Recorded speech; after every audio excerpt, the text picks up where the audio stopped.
পানখাই পুকুরে সবাই লেখা সামসি তারা দানের পাতিমূল গিয়ে খরাংটি শাখে দামরবং শিগরি মুখলাই থাকা পুকুরে নিপুকরা পাতিম মাদারবাড়ি বিধানসভায় খাওয়া সালজেবাই কালাবন পঞ্চায়েত আমসিও পুকুরে সবাই জানানি কৌশল এবং ফিচারি তাংবেদানি बोखांतै बन बिसिंनि सिगां पुखुरि खननायनि बागै सामं मारमानि तै पुखुरि खरिमा जराबो पन्चायतनि जत आदंरक फायै बाक्साखेनो जमाजु खालामनानै बिसिंतै बबा हाइके खुरके गाहाम उनाव आबा हाइकेनो खलायमानि फियाबा ताबुक पातै वामाबाय ताबुक तै लमजाक तै तै बांजाक जे पुखुरिनो खुरिका आबुनि सागाबो तै खंथाम पुखुरि दंगो नगजाका वातै बेलाय वामाबाय पुखुरि खुरिबाबो तै पुंगै थांबायका आबानि बगिनो सामंसित्रा थांनायराव बरकनि पुखुरिबो तै पुंनाय वानसुगै पुखुरि खरिजाकमानि खामानि पुखुरिनो कोदाल लगबाय खालायै পুকুরি সবাই লেখা বরংনি পুকুরিনি আনো বাঞ্চেরিতানি বাগৈ কি হয়েছিল আপনাদের পুকুরে পার কাটা নিয়ে ঝামেলাটা কি হয়েছিল?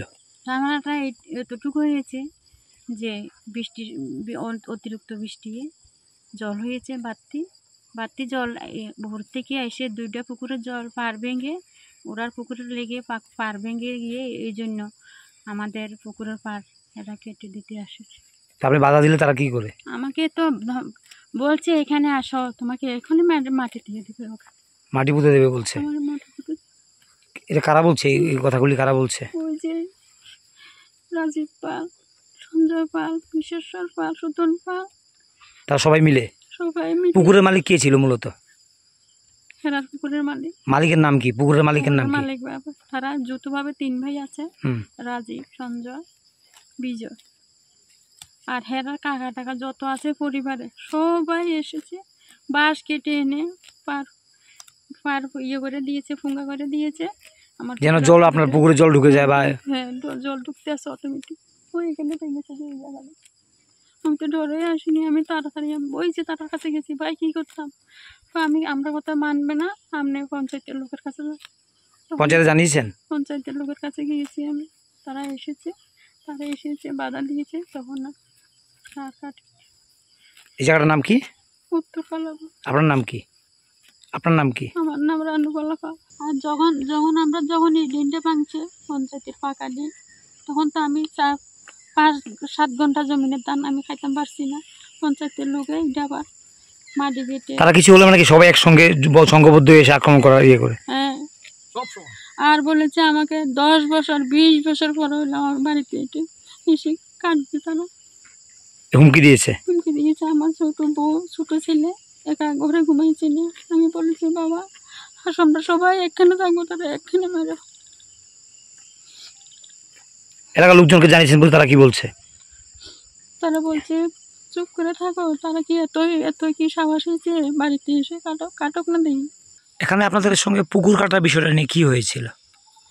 অ্যাকচুয়ালি ব্যাপারটা মানে কোথা থেকে শুরু করবো আমি নিজে বুঝতে পারছি না। সারা ত্রিপুরা রাজ্যে বন্যায় লক্ষ লক্ষ পুকুর ডুবে গেছে, এটা একটা প্রাকৃতিক বিপর্যয়। ঠিক আমার এখানেও একটা পুকুর পঞ্চায়েতের তরফ থেকে কেটে দিয়েছে, পঞ্চায়েতের লোকজন থেকে পার ঠিক করে দিয়েছে, ওরা নিজেদের নির্দেশনায় পুকুরটা বানিয়ে দিয়েছে।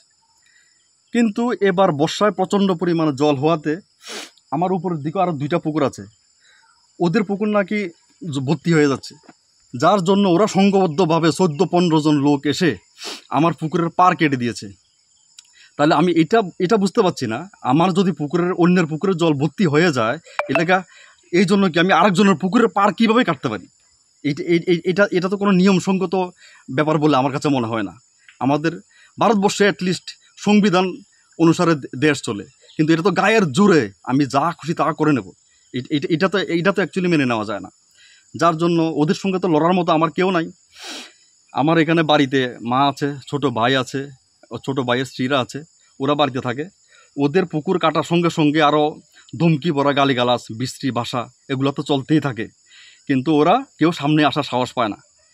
যার জন্য মা ওই পাশে আরও পঞ্চায়েতের লোকজনকে ডেকে এনেছে, 2-4 জনকে ওই সময় ওদের না করাতে ওরা। সমস্যাটা কি হয়েছিল? মূলত হয়েছিল পুকুরের জল বেড়েছে অতিরিক্ত পরিমাণে, তো সবার পুকুর ভর্তি হওয়ার মতো কানায় কানায় পূর্ণ হয়ে গেছে জল। কিন্তু আমাদের উপরে যাদের পুকুর আছে এদেরগুলা হয়তো বাইরের জলের সঙ্গে পার মিশে গেছে। তো ওদের একটাই বক্তব্য, আমরা যদি নিচের এই পুকুরটাকে যদি কেটে দিই তাহলে ওদের পুকুরটা বেঁচে যাবে, বাস। তাহলে এই জন্য ওরা সংঘবদ্ধভাবে 14-15 জন মিলে একসঙ্গে কোদাল শাবল নিয়ে পুকুরের পাড়ের উপর হামলা করেছে। এরপরে কেউ পুকুরের পাড় কাটছে, কেউ আবার বাঁশ দিয়ে পুকুরের পাড় ছিদ্র করে দিচ্ছে। এটা তো একটা অরাজকতা পরিবেশ। ওরা কেউর কথা মানতে চায় না। গায়ের জোর থাকলে কি যা খুশি তা করা যায়।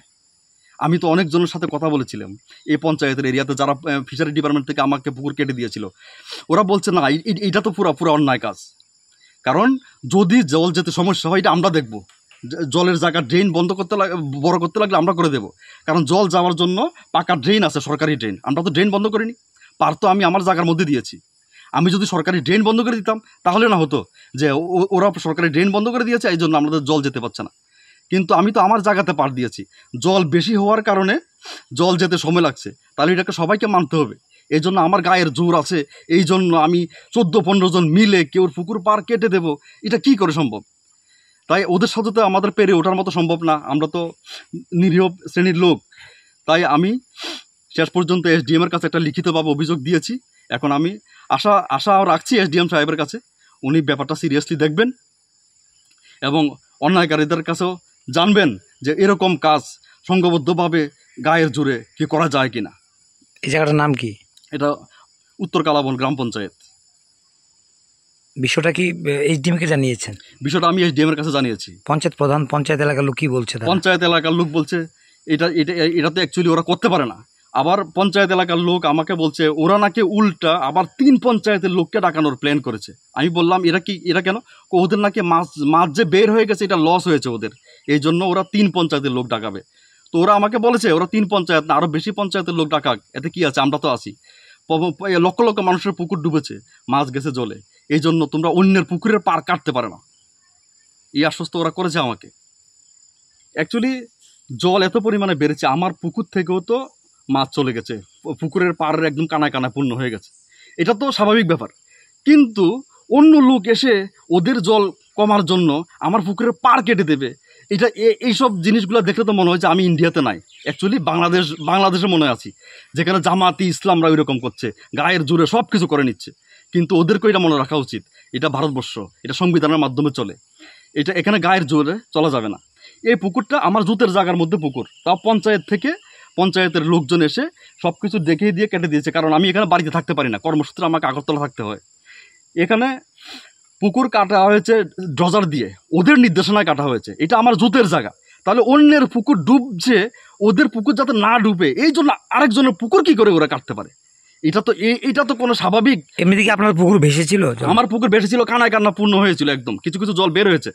কিন্তু ওরা এসে কোদাল দিয়ে শাবল দিয়ে একসঙ্গে 14-15 জন অ্যাটাক করেছে। ওরা সংগঠিত পরিবার, ওরা যে কোনো কথায় ওরা বাড়িতে চলে যায় 4-5 জন মিলে।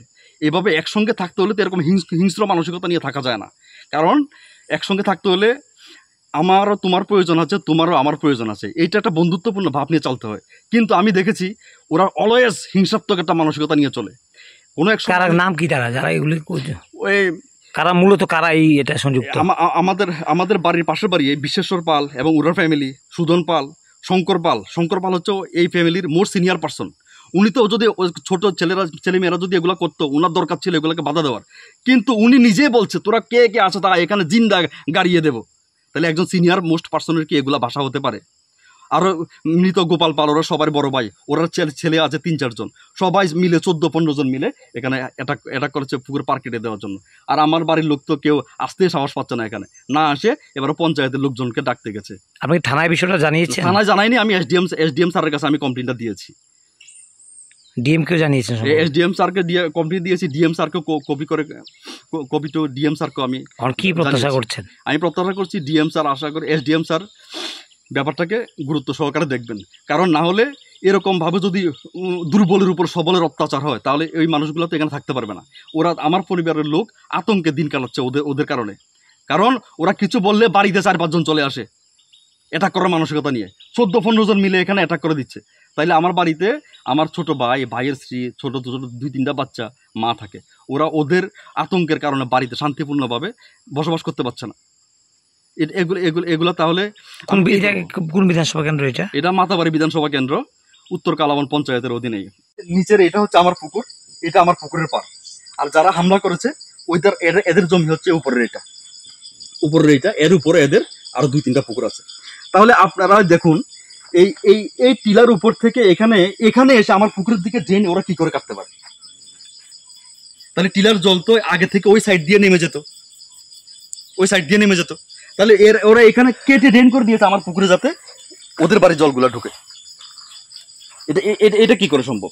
এটা একমাত্র গায়ের জোরে ওরা চাইছে। এরকম ভাবে যদি সবসময় অত্যাচার করা হয়, ওরা হয়তো বাড়িঘর ছেড়ে হয়তো চলে যাবে, ওইরকম একটা ওদের মেন্টালিটি। এই যে এটা আমাদের পূর্বপুরুষের শ্মশান, আমার দাদু ঠাকুমা বাবা, আমার